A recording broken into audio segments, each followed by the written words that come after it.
Well, Dad and I spent 2 years going up and down every street, marking off every allotment, every house number, every place in the electorate. What frustrates Terry Geiger about Queensland's latest revelations of electoral fraud is that no one wanted to know about it when he believes he proved it was happening 11 years ago.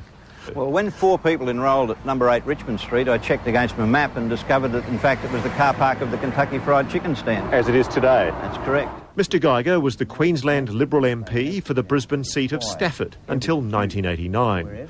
Early into his term, suspecting bogus enrolments, Terry and his dad walked the entire electorate, checking the location of every residence in every street. Now, you always suspected, didn't you, that this was just the tip of the iceberg? Oh, yes, there was something funny going on with my role, and I determined that the only way I could prevent anything arising from it was to make sure that these enrolments didn't get the opportunity to vote in an election. Do you know if they did? They didn't get the chance. I got them taken off the roll before the election. But there may have been others that slipped through the net. Oh, yes. I mean, these were only the ones that became apparent to me from my maps and from writing letters to them. Geiger still has copies of the electoral records proving his claims that he found many blatantly false enrolments on the electoral roll. He even has proof of what many sceptics say is an urban myth: people registered to vote in a cemetery. Well, a few months before the 1989 election, an enrolment was lodged for a voter allegedly at flat 1, number 99 Maudsley Street, Kedron. Where's Maudsley Street? Well, Maudsley Street is up here, but the problem is the last house in Maudsley Street is number 33. If you had to work out where 99 is, it'd be somewhere around about here. Terry Geiger says he's not suggesting any one of his then political rivals knew this was going on. But every time he raised his concerns, no one, including the Electoral Commission, acknowledged anything untoward had happened. Instead, the names he suspected of being bogus enrolments were just quietly taken off the roll. You were being treated as something of a Fruit Loop. Oh, yeah, that's pretty fair. I'd write to the Electoral Commission. They wouldn't acknowledge much. They'd take the people off the roll that I discovered. And if it went public, the Electoral Commission would say, oh, it's just a minor error or it's a 1 in a million shot. And other people in politics, my political opponents, would come out and saying it's the desperation moves of a member who's about to be defeated.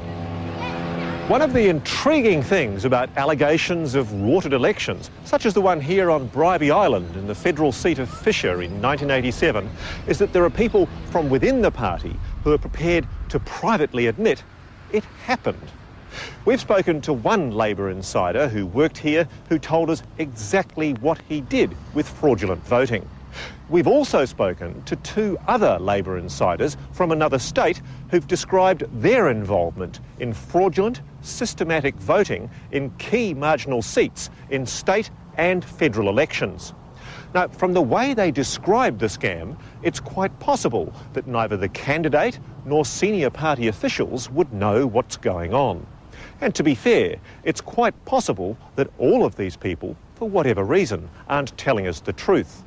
But if they are telling us the truth, and their claims across 2 states are remarkably similar, then it raises very serious questions and concerns about how they've got away with this for so long undetected.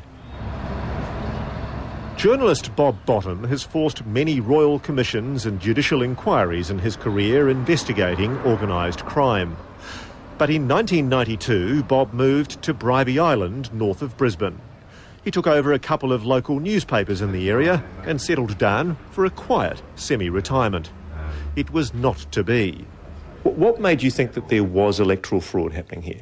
Well, like many people, I was rather ambivalent towards it all until we in our local paper here ran a small item on the front repeating allegations made at the Queensland Shepparton inquiry. Bob Bottom's story mentioned allegations of a voting scam that took place on Bribie Island in the 1989 Queensland state election.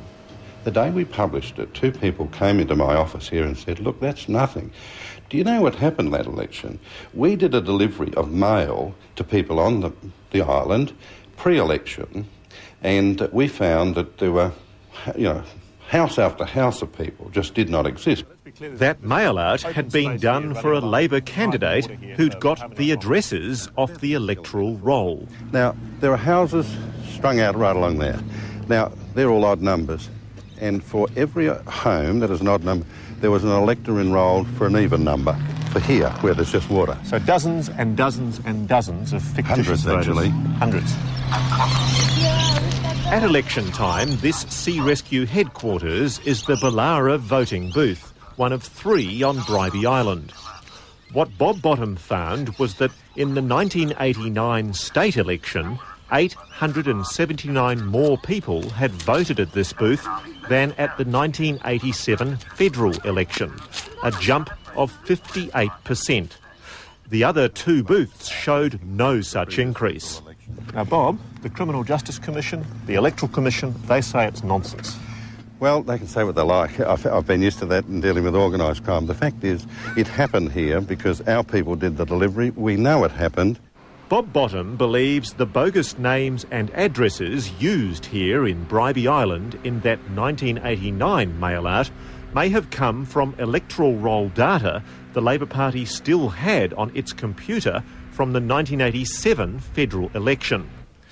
He wants a royal commission to investigate the sinister possibility that these hundreds of fake voters voted in the 1987 election.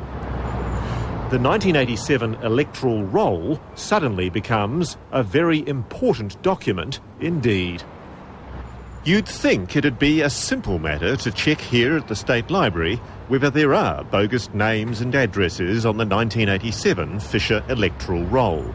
It keeps all official bound electoral rolls or their microfiche equivalent going back to the turn of the century. Except for 1 year, 1987. The law is very clear. The Electoral Act says that the Electoral Commission should have published new, official bound copies of the electoral roll in the months immediately before the 1987 federal election.